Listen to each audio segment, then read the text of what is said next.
Bueno, mi nombre es Ricardo Allegri, soy jefe de Neurología Cognitiva y Neuropsiquiatría de FLENI y nos vamos a ocupar de todo lo que tiene que ver en cómo, qué y cuándo actuar preventivamente. Bueno, buenas tardes a todos.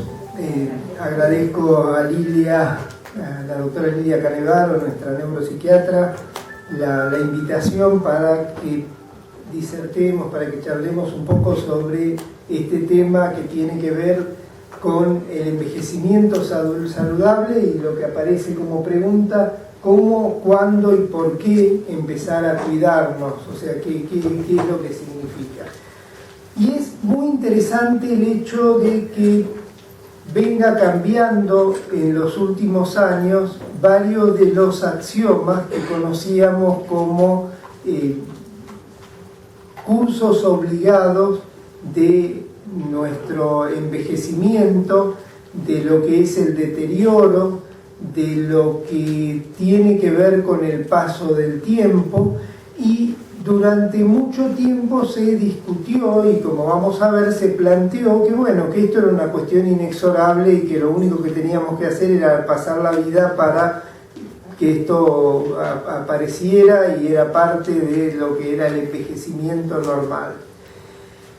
Pero vamos a ver que el envejecimiento, el concepto de envejecimiento normal, el concepto de envejecimiento saludable va cambiando y va a seguir cambiando mucho en los próximos años.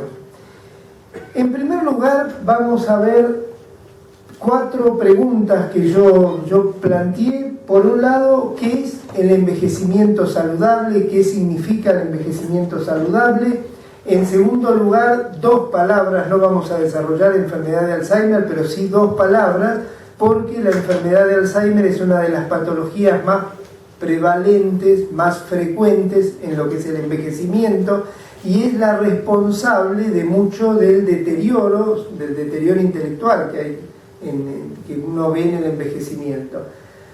En tercer lugar, vamos a hablar de lo que es el concepto de reserva cognitiva, que es un concepto clave para entender lo que uno tiene que hacer a lo largo de toda la vida. Y en cuarto lugar, la pregunta, y esto también cambió en los últimos años, la pregunta de cuándo y cómo debemos empezar a cuidarnos. Si nosotros vemos los envejecimientos, qué es lo que sucede con las poblaciones, esto es lo que vemos en Estados Unidos. Entre 1950 y el 2020 vemos lo que es la población de chicos, de adultos, y la población de ancianos, y sobre todo lo que vemos cómo va cambiando y va a ir cambiando cada vez más lo que es la población de sujetos mayores. Si vemos en un mapa del mundo cuál es la expectativa de vida al nacer en cada uno de los países, vamos a ver que los que más expectativa de vida tienen son, en este caso, los que tienen color más azul oscuro: Canadá, Francia, Finlandia. Pero si vemos, por ejemplo, nuestro país, la expectativa de vida es bastante alta en forma global. O sea, la expectativa de vida en Argentina, si comparamos el único país en Latinoamérica que está en el mismo nivel que nosotros, quizá un poquito más, es Uruguay, que tiene un envejecimiento poblacional. Uruguay, más que nada por el éxodo de población joven que tuvo. Argentina, por las pirámides poblacionales que tienen, están aumentando la expectativa de vida y llegando, digamos, a expectativas de vida que van por encima de los 75 años. Cuando uno habla de encima de los 75 años y habla de una expectativa de vida promedio de 75 años, está hablando que hay gente que fallece y se pone la expectativa de vida al nacer porque no se toma lo perinatal, pero sí se toma lo que pasa a partir del nacimiento, y se toman en cuenta todos los fallecimientos que hay a lo largo de la vida, y eso hace una curva con un promedio que es lo que nos da lo que llamamos la expectativa de vida al nacer. Si nosotros tomamos Argentina en los últimos, entre 1950 y el 2000, la población general ha crecido alrededor de un 100%, pero si vemos la población más de 80 años, el crecimiento llega al 700%. O sea que el nivel de envejecimiento es importante. Si nosotros separamos, yo tomé dos regiones, una es Formosa, este es los datos del censo del 2010, vemos que la población en realidad sí tiene la población de pirámide, la población típica de pirámide poblacional, pero cuando vemos la ciudad de Buenos Aires está yendo a lo que veíamos en el 2020 en Estados Unidos, de ir a prácticamente una pérdida de la forma de pirámide y a tener una forma mucho más aumentada en lo que es por encima de los 60, 65 años.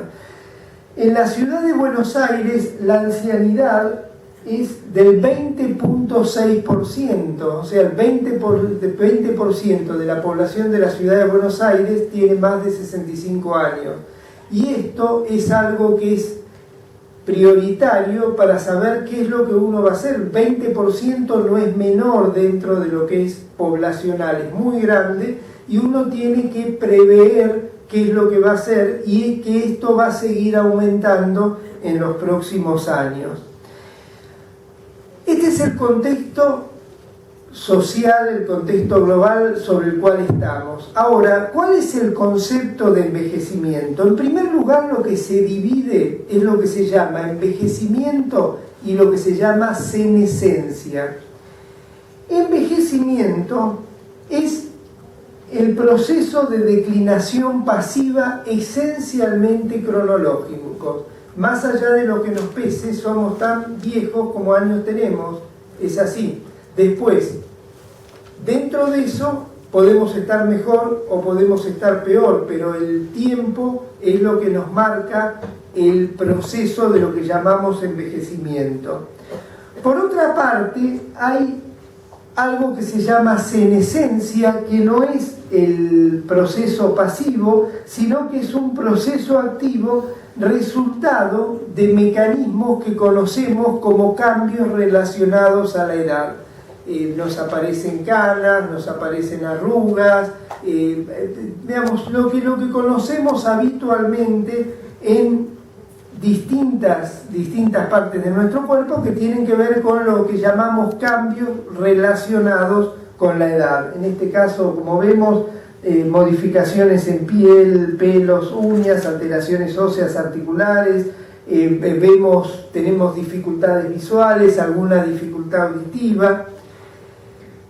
El punto es que todos los seres vivos tienen lo que se llama un reloj biológico. El reloj biológico es un programa que viene marcado en los genes, o sea, viene marcado genéticamente, y este programa determina lo que se llama el ciclo vital. Determina lo que es el periodo en el cual vamos a vivir. Y esto, cada especie tiene su reloj biológico y cada especie tiene su ciclo vital.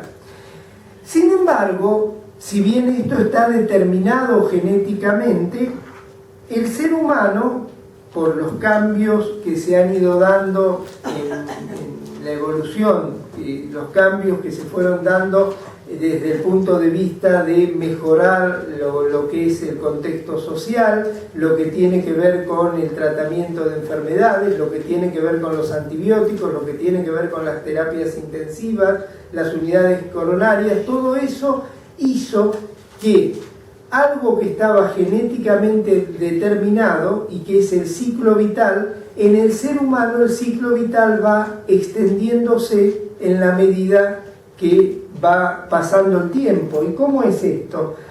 Si nosotros vemos, este es un trabajo en 1840, no, un trabajo que sale hace unos años, alrededor del 2002 fue. Si vemos la expectativa de vida en años, en 1840 estaba alrededor de 45 años. La expectativa en años para el 2040 va a estar cerca de 90 años. O sea que la expectativa de vida, el ciclo vital del ser humano se ha duplicado en prácticamente 200 años. O sea que en 200 años pasamos de 45 años a 90 años en la expectativa de vida. ¿Qué es lo que pasa biológicamente en el envejecimiento? Todos sabemos, y esto es algo que ya lo estudiamos desde la escuela primaria, que en la medida que pasan los años, nuestro cerebro, que tiene una gran cantidad de neuronas, en la medida que van pasando los años, a partir del nacimiento se van perdiendo neuronas. Y que el proceso del envejecimiento en la parte cerebral, mucho de lo relacionado al envejecimiento, se hablaba de el fenómeno de pérdida de neuronas en la medida que envejecíamos. Otro cuestionamiento que nosotros teníamos era que las neuronas se iban perdiendo en el tiempo y que las neuronas que tenían muchas ramificaciones, una célula con muchas ramas, en la medida que envejecíamos iban perdiendo ramas, iban teniendo cada vez menos conexiones. Y esto, que lo vemos en esta diapositiva, en un sujeto joven, como las neuronas se decía que tenían más ramificaciones y en los sujetos de edad perdían estas ramificaciones. Cuando vemos trabajos más actuales, esto no se da tan así en forma obligada como lo pensábamos hace 20 años, como que sí o sí sucedía esto. Y cuando sucede, no es por una cuestión de deterioro de la neurona o deterioro del circuito, sino por una cuestión de optimización de lo que está sucediendo desde el punto de vista biológico. ¿Qué les quiero decir? Una neurona tiene 20 conexiones a 20, le estoy siendo muy simplificando mucho, pero una neurona tiene 20 conexiones a 20 células distintas y usa y le sirven 7 conexiones. Entonces, lo que hace en el tiempo esa neurona es mejorar el funcionamiento de esas 7 y anular las otras 13 que le sobran. En definitiva, este fenómeno que nosotros lo pensábamos como un fenómeno de deterioro de la neurona, que perdía ramificaciones, en realidad lo que hace es optimizar ramificaciones. ¿Cuál es el otro problema importante para entender lo que es el envejecimiento normal? El otro problema son las enfermedades. ¿Por qué? Porque envejecimiento normal viene de norma. Normal viene de norma. Norma es frecuente en una población. Si la mayoría de nosotros nos hubieran cortado un brazo o una mano, lo normal en esta sala sería tener un solo brazo. Eso es normal. Envejecimiento normal no es absolutamente sano. Envejecimiento normal es tener lo que tiene la mayoría de la población a la misma edad y al mismo, a la misma exposición. Y este concepto de envejecimiento normal es algo que cambia y que va a cambiar mucho en el próximo tiempo. ¿Por qué? Porque en realidad hay dos tipos de envejecimientos normales. Hay un envejecimiento típicamente normal, definido por frecuencia en la población, ¿sí? Un envejecimiento frecuente y que está caracterizado por patologías. O sea, es normal en la edad adulta tener hipertensión, es normal tener problemas coronarios. El 70%, esta es una estadística, hay muchas y hay variadas, 70% de las mujeres y 53% de los hombres mayores de 80 años presentan 2 o más patologías crónicas. Eso es algo absolutamente normal. La pregunta es si eso es sano y eso es nada más que el tiempo. Y ahí es donde interviene parte de lo que vamos a discutir hoy, que no obligadamente uno tiene que estas patologías llegar a producir determinados daños. ¿Qué les quiero decir yo? Si alguien tiene hipertensión, yo puedo prevenir la hipertensión o puedo actuar a lo largo de la vida previniendo las complicaciones de la hipertensión. Si yo no hago nada con la hipertensión, cuando llego a los 80 años, a los 70 años, la hipertensión dañó mi cerebro, hizo que se deteriorara mi cerebro. Entonces, esto pasa con la hipertensión, la dislipemia, el colesterol alto, el sedentarismo, pasa con muchas causas, con muchas enfermedades que, bien manejadas o mal manejadas a lo largo de la vida, hacen que la consecuencia no sea la misma. Y esto es muy importante porque el concepto de envejecimiento normal es un concepto modificable.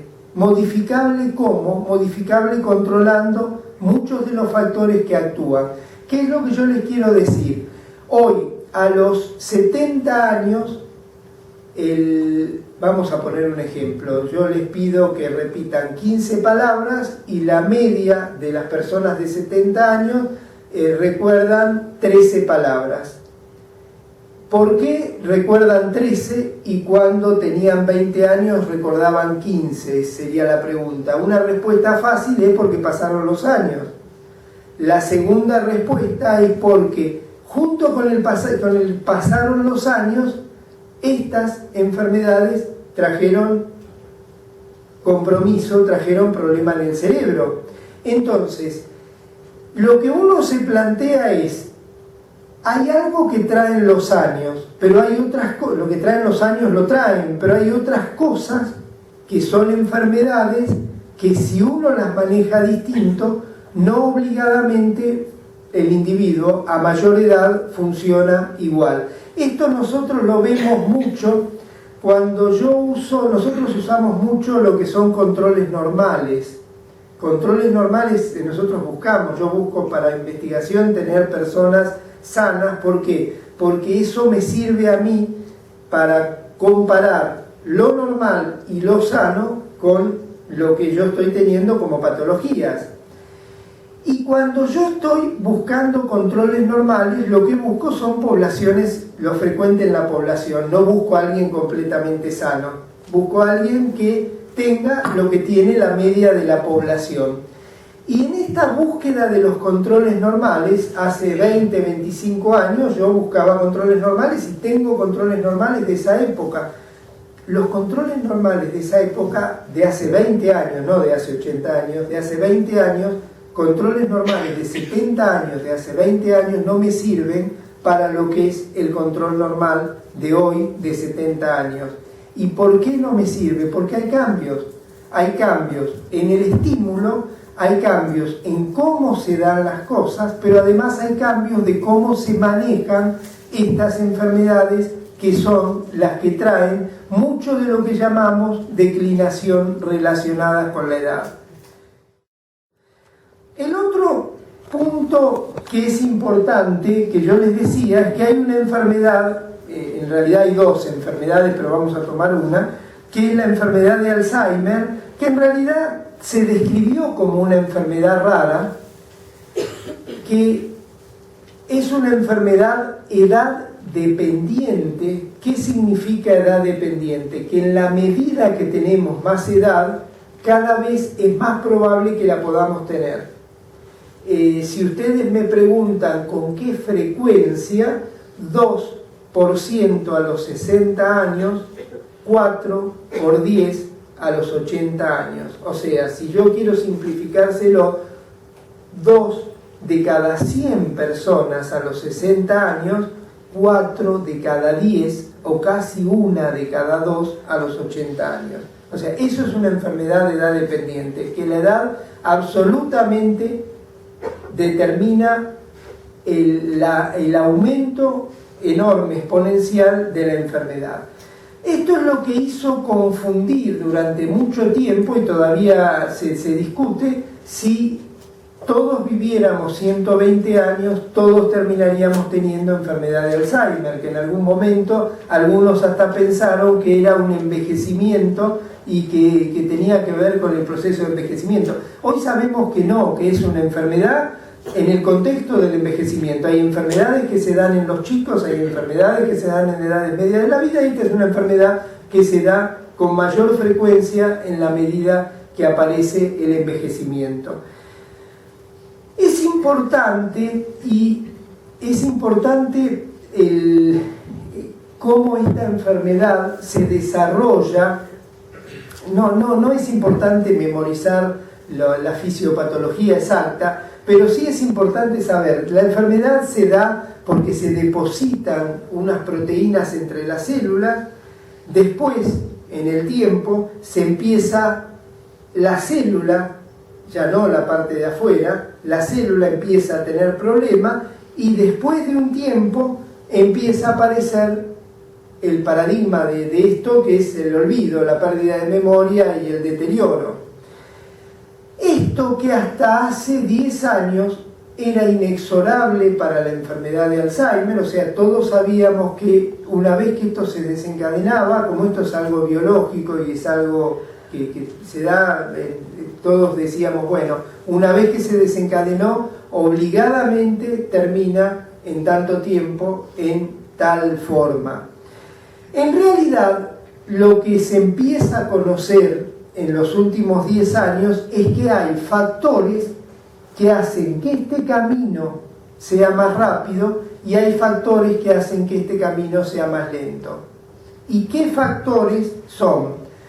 Por un lado están la edad y los genes, que nos dan una predisposición sin ninguna duda, pero por otro lado están lo que se llaman los factores de riesgo. ¿Qué cosas hacen que yo tenga más riesgo de, supongamos que yo tengo predestinado genéticamente, que yo tenga más riesgo, o que aumente, o que se acerque, o que aparezca más temprano?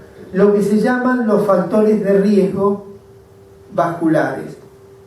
Factores de riesgo vascular, como vamos a ver, son hipertensión, diabetes, colesterol, sedentarismo, digamos, todo lo que conocemos como factores vasculares. Pero otro concepto, que es el tercer punto que yo voy a desarrollar y que es clave, es el concepto de reserva cognitiva. O sea, hay formas, o sea, yo tengo formas de que esto no vaya tan rápido, actuando sobre los factores de riesgo, o tengo formas de que esto no vaya tan rápido, mejorando lo que van a ser los factores de protección, los factores que me protegen para que este camino sea menos rápido. Yo les recuerdo que si estamos hablando de una edad que se da, de una enfermedad que se da en la etapa tardía de la vida, si yo logro correr la enfermedad 5 años, baja a la mitad la prevalencia, la frecuencia para una generación. Si yo logro correr 10 años el comienzo, baja al 75%. O sea que todo este manejo no es menor, y es lo que cambia en los últimos años. ¿Por qué? Porque hace 10 años, cuando hablábamos de todo esto, decíamos, bueno, la persona tiene enfermedad de Alzheimer, y yo qué tengo que hacer, y yo tengo que hacer esto, hacer el otro, hace 10 años nos empezamos a plantear, bueno, ¿qué hacemos en la tercera edad para que el Alzheimer vaya más lento? ¿Qué hago en la tercera edad para que se mantenga mejor? Pero resulta que cuando yo estoy viendo todo esto y veo lo anterior, en realidad es mucho antes de la tercera edad. Por supuesto que lo tengo que hacer en la tercera edad, pero tengo que trabajar mucho antes para que todo esto funcione como yo quiero que funcione. Esto es una curiosidad para tener idea, entre que empieza el proceso y aparecen los síntomas clínicos. La sustancia esta proteína que se deposita 25 años antes de que alguien tenga diagnóstico de la enfermedad. y la degeneración dentro de las células aparece 15 años antes. Esto se estudió, es un trabajo muy lindo en el cual nosotros ahora vamos a empezar a participar, que es un trabajo en el cual se hace sobre, ustedes saben que la enfermedad de Alzheimer tiene una forma esporádica, que es casi el 90% de los pacientes, y hay una forma mucho más rara, que es una forma familiar, que tienen en 2 generaciones 3 o 4 personas, y en general son gente, las formas familiares se da en gente joven, gente de menos de 60 años, y con la característica que se da siempre a la misma edad. Pero el tercer concepto que me parece que es clave, es el concepto de reserva cognitiva. ¿Qué es la reserva cognitiva?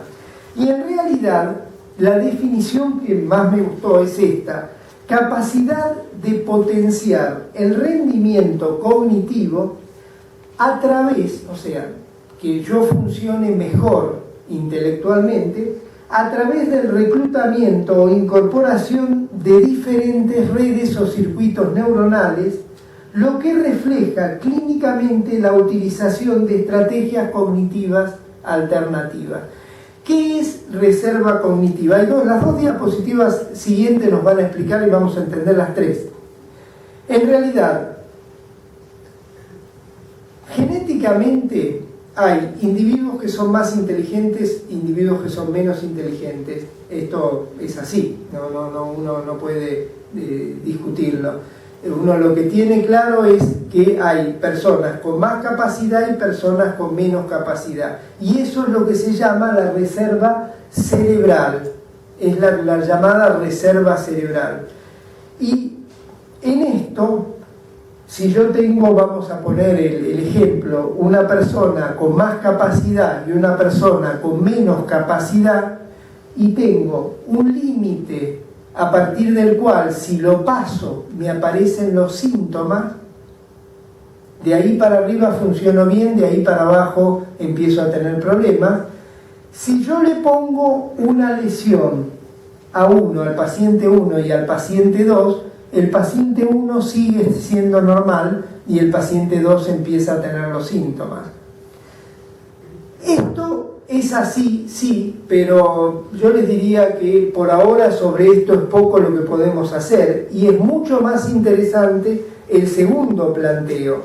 El segundo planteo, en vez de usar 2 personas con distinta capacidad, usa el modelo de 2 personas con la misma capacidad intelectual. Y 2 personas con la misma capacidad intelectual pueden tener distinta reserva cognitiva. ¿Por qué? Porque una, toda su vida y en la tercera edad, mantuvo activo y estimulado los circuitos, hizo que las redes neuronales funcionaran más, y otra persona no mantuvo eso. Y cuando, como yo les decía, a la misma capacidad intelectual, las reservas cognitivas, no reservas cerebrales, las reservas cognitivas son diferentes. Entonces, si yo vengo con una lesión y pongo la lesión en el paciente 1, no tiene sintomatología. Si yo vengo con la misma lesión en el paciente 2, sí tiene sintomatología. El ejemplo, hay infinidad de ejemplos de esto. El ejemplo más claro es, si yo tengo una persona, y vamos a poner un ejemplo demasiado simple, casi no real, pero pongamos una persona físico-nuclear y una persona que ha tenido una actividad intelectual escasa a lo largo de su vida. Y tengo las 2 personas que tienen enfermedad de Alzheimer y las 2 están en el mismo nivel de deterioro, ¿me siguen hasta ahí? Las 2 están igual de deteriorados, y yo le hago un estudio, le saco una tomografía y miro el cerebro, el físico nuclear va a tener mucha más atrofia que el individuo que no usó su cerebro. ¿Por qué? Porque la plasticidad que tenía le permitió adaptarse durante mucho tiempo y llegó al nivel de deterioro, llegó a ese nivel de deterioro después de un desgaste mucho mayor. ¿sí?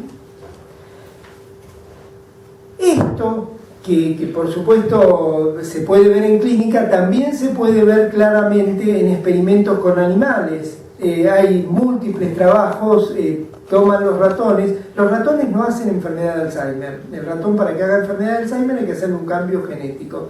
Se le hace el cambio genético y los ratones van a depositar esta sustancia de los sujetos con Alzheimer.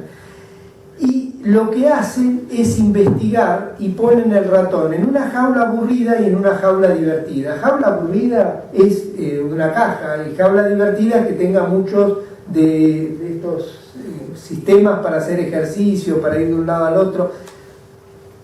Examinan a los ratones después de un tiempo, y los ratones que estaban en jaulas aburridas tienen mucho más depósito amiloide, mucho más deterioro que los que estaban en jaulas divertidas.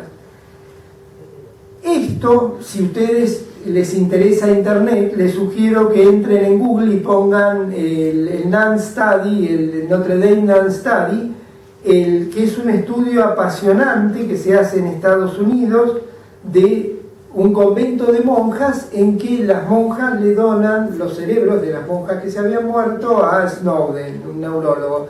Y Snowden, además de que tuvo la suerte que le donaron el cerebro, le permitieron evaluar cómo eran las monjas antes de morirse, qué monjas tenían Alzheimer y qué monjas no tenían Alzheimer, cómo estaba el grado de deterioro, e incluso le permitieron ver los diarios íntimos de las monjas muchos años antes del fallecimiento, o sea, de cuando habían entrado en la congregación.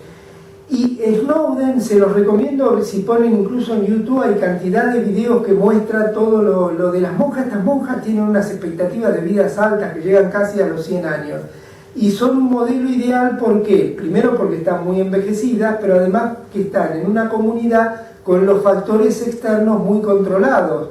Entonces, uno tiene controlado todo el factor externo y uno ve cómo influye que alguien dentro de la misma comunidad sea mucho más activo o sea mucho más pasivo, se interese más por lo que pasa, colabore, haga o esté en forma pasiva. Y lo que describe Snowden ahí son las diferencias de los cerebros de las monjas que estaban más pasivas y más activas, y cómo esto mismo que yo le decía del físico nuclear lo encuentra. Pero mucho más interesante es la cuestión de los diarios de las monjas, porque él se encuentra que los diarios de las monjas que terminaron haciendo enfermedad de Alzheimer, más de 20 años antes, él encuentra que la forma de escribir de las que terminaron haciendo Alzheimer era mucho más concreta que las que no terminaron haciendo Alzheimer, o sea, no terminaron haciendo clínicamente Alzheimer, pero que tenían en la anatomía patológica el mismo problema. ¿Me siguen? O sea, en el cerebro, cuando él los estudiaba, estaba igual. En el todos los días, una estaba deteriorada y la otra estaba sana. Y se va a ver muchos años antes al diario, y las que estaban deterioradas estaban mucho más concretas muchos años antes. No estaban deterioradas muchos años antes, estaban normales, pero eran mucho más menos contacto social, menos participación en comunidad, y además ideas mucho más concretas, formas de escribir mucho más concretas. ¿Esto qué quiere decir? Que existe, además, como vimos, de los factores de riesgo vasculares, factores de protección, conductas a lo largo de la vida que hacen que uno llegue mejor o llegue peor con la misma biología. Ahí, bueno, está lo de la historia de los diarios. ¿Cuáles son las variables que hoy se sabe que intervienen en la reserva cognitiva? En la reserva cerebral, las variables que intervienen sobre la reserva cerebral son los genes, cómo nos alimentamos de chicos, o sea, esos factores actúan. Pero en la reserva cerebral, en la reserva cognitiva, perdón, interviene la educación, el tipo de ocupación, las actividades físicas y el estilo de vida. Eso es lo que hace que la reserva cerebral, la reserva cognitiva, me proteja. La pregunta es, ¿cómo y cuándo debemos empezar a cuidarnos? Y en realidad uno después que escucha todo esto le queda clarísimo cuándo tiene que empezarse a cuidarse, y lo que queda más claro todavía que esto no es un problema médico, son problemas de salud pública, porque son conductas poblacionales lo que uno tiene que generar. O sea, no es solo mi relación con un paciente lo que cambia gran parte de esto. Si recordamos el modelo fisiopatológico nos hablaba de la edad, los genes que eran de riesgo, los factores de riesgo cerebrovascular, hipertensión, diabetes, colesterol, etc., y los factores de protección como son la reserva cognitiva y la reserva cerebral. En realidad, nosotros por ahora no podemos modificar ni la edad ni los genes, y eso está claro. Por ahora, en unos años es muy probable que sí. Para otra charla vamos a ver cómo podemos cambiarle a los ratones o a las moscas, de hecho se hacen los experimentos, hacerle modificaciones genéticas para que tengan más memoria o menos memoria, ¿no? Eso es absolutamente, digamos, hace ya unos cuantos años que se está haciendo. Entonces, ¿cómo controlar? En primer lugar, lo que es clave es que para las enfermedades vasculares, ya era una obviedad que había que controlar todos los factores de riesgo, pero hoy, para el envejecimiento y para la principal causa de deterioro, que es la enfermedad de Alzheimer, también hay que plantearse de controlar los factores de riesgo: la hipertensión, la diabetes, la dislipidemia, la obesidad y el sedentarismo. Promover actividades físicas, digamos, es extremadamente importante, y esto ya en la tercera edad, mantener actividad física. Todo el estímulo cerebral hace que el cerebro funcione mejor. Lo que uno tiene que adicionarle es algo que siempre nos sirvió a lo largo de toda la vida, que es la parte emocional. Si además lo hago con gusto, eso me va a servir mucho más. Si yo estudio un docente, yo retengo lo que dice si es muy divertido o muy odioso, pero si es neutro, yo no retengo nada, y eso a lo largo de toda la vida, la carga emocional, o sea, hacer actividades. Yo siempre digo, de nada sirve hacer crucigramas si me aburre hacer crucigramas, por más que todo el mundo diga que hacer crucigramas es bárbaro, para mí no me va a servir, y no va a servir absolutamente para nada. Pero tengo que tener el concepto que el estímulo del cerebro no es solo estímulo de crucigramas, o sea, hay muchas formas de estimular el cerebro. Con la actividad física, caminatas aeróbicas, bailes, natación, jardinería, o sea, lo que sea actividad física, eso ayuda. Y ayuda cuando uno lo hace en forma regular y sostenida. Los trabajos demuestran que se necesita hacerlo varias veces por semana. No alcanza con hacerlo una vez por semana. Yo no los quise cansar mostrándole las publicaciones, pero esto es absolutamente así. Si uno hace la actividad tiene que ser regular a lo largo de la semana, tiene que ser actividad sostenida. La actividad mental también, lo que decíamos en la tercera edad, buscar aprender cosas nuevas, idioma, pintura, mecánica, música, realizar actividades lúdicas si a uno le gusta, y buscar nuevas maneras de hacer lo mismo, tratar de romper la rutina. Eso es clave para estimular el cerebro.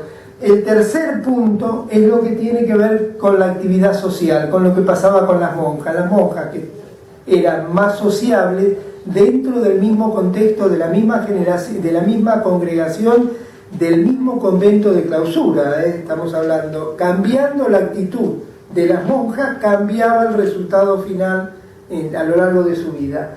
Mantener red de amigos, mantener asociaciones, intervenir en actividades, participar en grupos de teatro y grupos de lectura.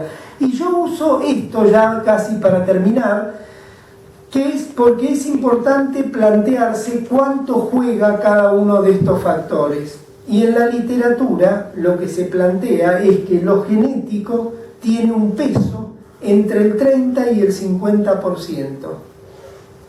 Lo cultural, o más que lo cultural, lo que yo hago a lo largo de la vida tiene entre un 50 y un 70% para el resultado final. Pero lo que es interesante, que es lo que más ha cambiado últimamente, es que no es solo hacer gimnasia cerebral a los 70 años que uno dice eso es bueno. Seguro que eso es bueno, pero si uno entiende todo lo anterior que dijimos, el problema es a lo largo de toda la vida. Sobre lo genético, como dijimos, por supuesto que lo que está por ahora está, sobre la edad lo que está, pero sobre otros factores que van desde factores de la infancia, alimentación, estimulación, escolaridad, control de factores de riesgo, o sea, trabajar sobre los factores de riesgo vasculares, los factores de estrés, el ejercicio y por supuesto en la tercera edad todo lo que es gimnasia cerebral, teniendo en cuenta que el concepto de gimnasia cerebral no es solo hacer crucigramas o sudoku. El concepto de gimnasia cerebral es mantener el cerebro activo, por lo intelectual activo, por lo artístico activo, por lo físico. Todo eso estimula absolutamente el cerebro. Está claro esto ya como punto final, la gimnasia cerebral, la actividad mental y la actividad física incrementan la actividad neuronal. En el cerebro están las neuronas y hay otras células que son células gliales que antes se pensaba que eran solo para sostener a las neuronas, pero esas células gliales producen sustancias que mantienen a las neuronas fuertes. Son lo que se llaman los factores neurotróficos. Reducen el estrés oxidativo, que es un mecanismo por el cual se produce el mecanismo de degeneración muchas veces de las neuronas, y refuerzan la plasticidad y reducen la degeneración. A mí me gusta poner esta diapositiva ya para terminar, porque en realidad el año pasado la Organización Mundial de la Salud con lo que es la Asociación Internacional de Alzheimer sacan sobre la demencia, pero el planteo es que esto deja de ser un problema médico, o sea que esto es un problema médico en una parte, pero en realidad esto tiene un valor enorme desde lo que es las políticas públicas, porque si uno tiene que hacer todo lo que yo les dije que tenemos que hacer, en realidad tiene que pensar cómo hace campañas para lograr que todo esto se vaya haciendo a lo largo de la vida. Bueno, yo les agradezco, este es un poco el grupo de trabajo nuestro y quedo abierto a las preguntas y aprovecho.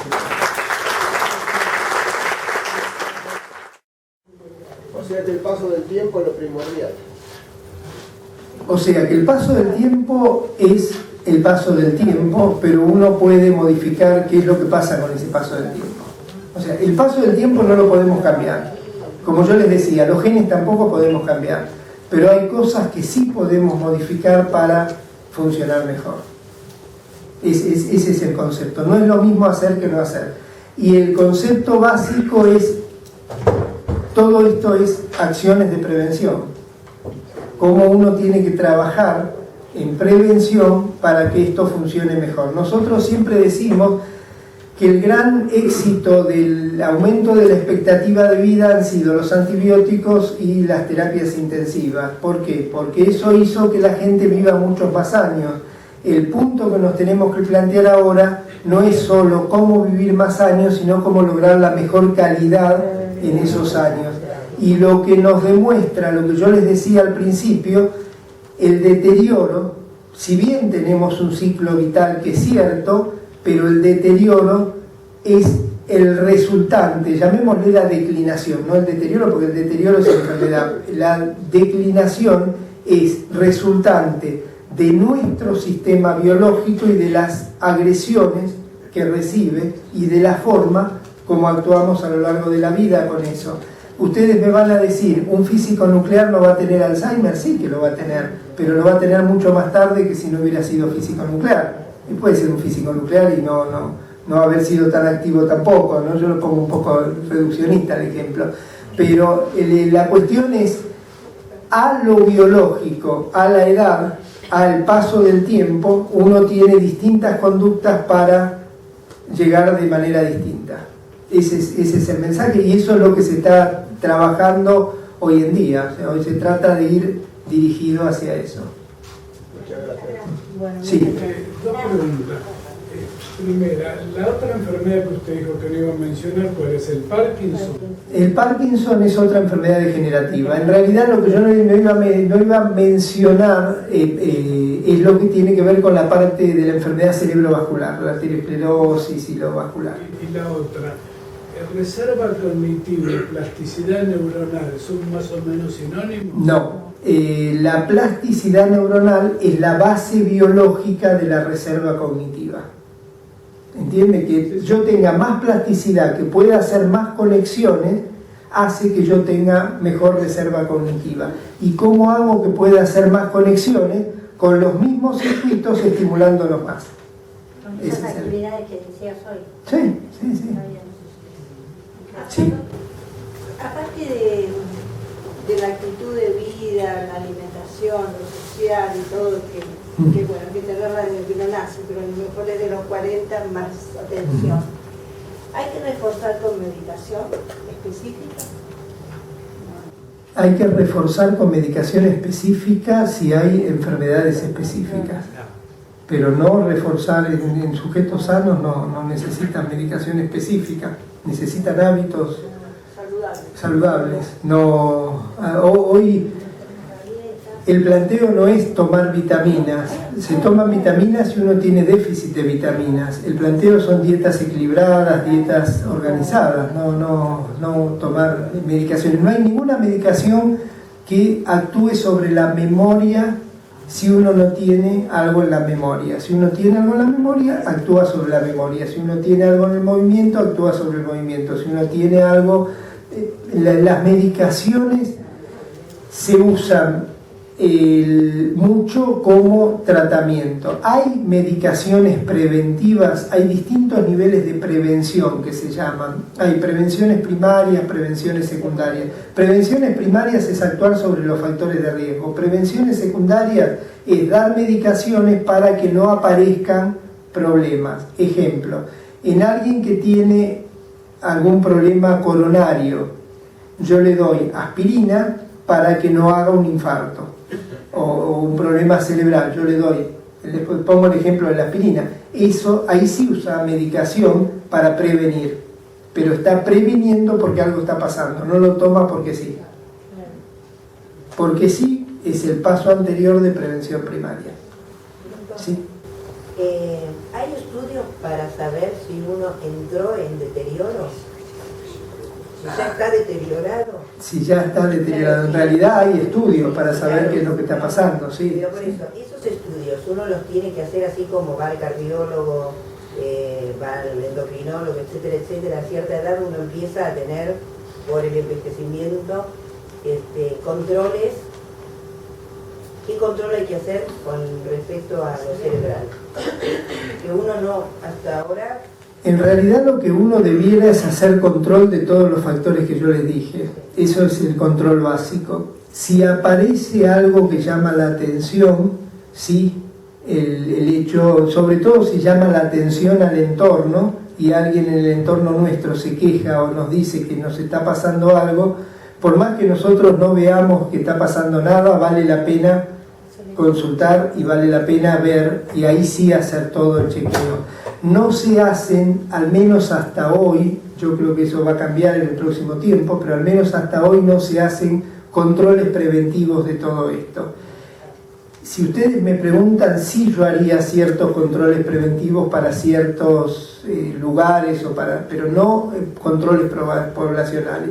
¿Qué control preventivo? Por ejemplo, un señor que tiene la mamá, dos hermanas de la mamá, la abuela y una otra tía más que tuvo deterioro, y yo estaría muy encima.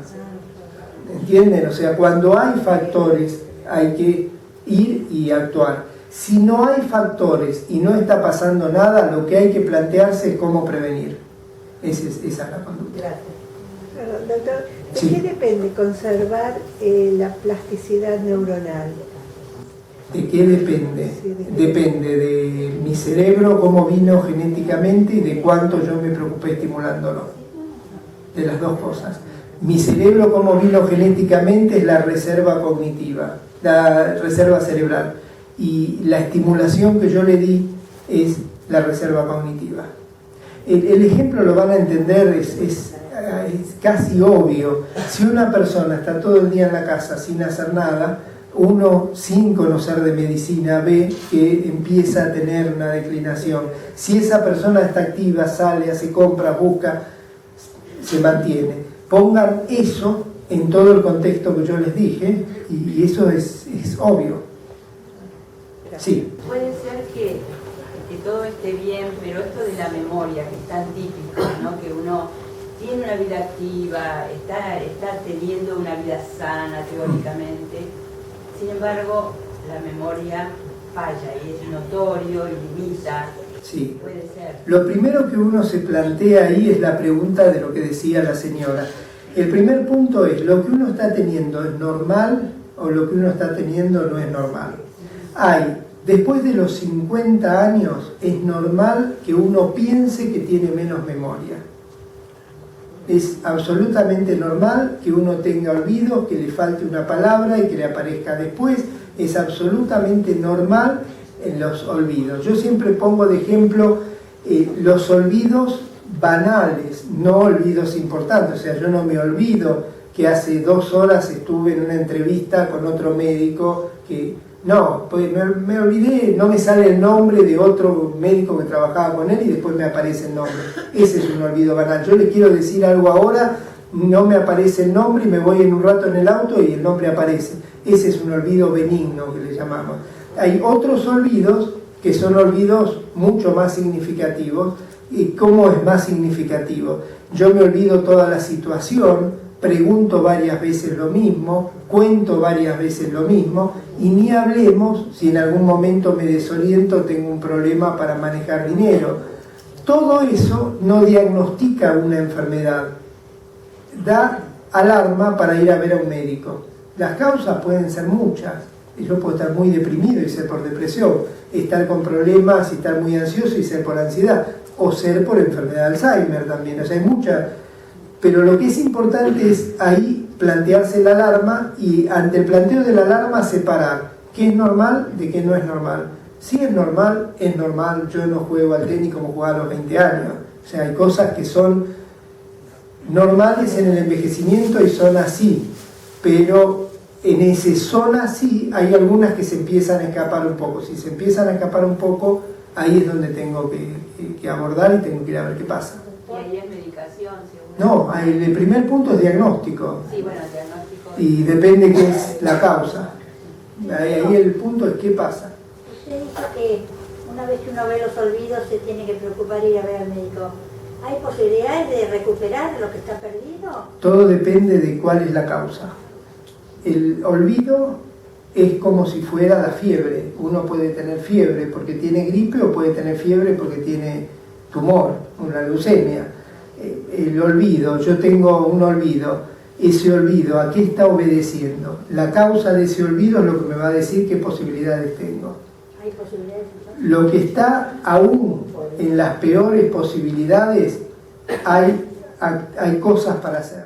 Para la juventud que nos antecede, los hijos y demás, que sería qué tipo de vida uno tiene que ir llevando, qué tipo de vida uno tiene que llevar para llegar lo más sano posible a la vejez. Que no es si son 25 años antes. Tiene que ir controlando. Lo que pasa es que muchos de los factores que tienen que controlar es raro que aparezcan a los 20 años. Empiezan a aparecer, o sea, sí hay, pero empiezan a aparecer después. Entonces, hay cosas que uno debiera controlar y sí, es lo que decíamos antes, la alimentación infantil, la estimulación infantil uno tiene que planteársela, no es lo mismo una cosa que la otra. Pero si uno dice en un hogar estimulado, etcétera, bueno, uno tiene que plantearse ya en etapas adultas. Mi pregunta es la siguiente, por lo que yo interpreto de todo esto lo siguiente, que uno es puramente responsable de su estilo de vida y como consecuencia de la salud que tiene hoy y a posteriori. Lo que voy es a lo siguiente, o sea, ¿cómo me doy cuenta yo si mi declinación a través del transcurso de mi vida es normal o se produce un deterioro. ¿Puede ser a través de los controles constantes? Puede ser a través del control, sí. Ese es cada 6 meses, cada 3 meses. En alguien normal, en general, si es alguien normal, los controles son, estamos hablando desde lo Una cognitivo. persona para tener un envejecimiento exitoso, como bien le dije. Sí, claro, si es normal, son controles anuales. Anuales. Sí, controles anuales. Gracias. Bueno, les agradezco a todos.